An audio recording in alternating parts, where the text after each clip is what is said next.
পৃথিবীর মধ্যে একটাই ধর্ম, সেটা সনাতন ধর্ম, যে নারীকেও দেবী রূপে পূজা করা হয়। পৃথিবীর কোন ধর্মে এই সুখ পাবে, এই শান্তি পাবে? হে নারী, পৃথিবীর কোন ধর্মে তোমাকে দেবীর আসনে বসিয়ে পূজা করা হয় না।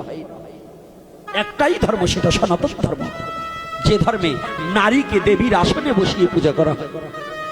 অষ্টমী পূজার দিন রামকৃষ্ণ মঠে কুমারী পূজা হয় না? হয় কিনা বাবা?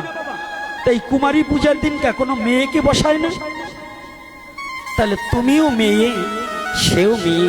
তাহলে সনাতন ধর্ম কত সভ্য, কত ভালোবাসা, কত প্রেম, যে কত ভক্তি, কত শ্রদ্ধা, যে একটা নারীকে দুর্গা রূপে প্রণাম করে, যা দেবী সর্বভূতেষু মাতৃরূপেণ সংস্থিতা নমতস্যৈ নমতস্যৈ নমতস্যৈ নমঃ নমঃ, যা দেবী সর্বভূতেষু ভক্তিরূপেণ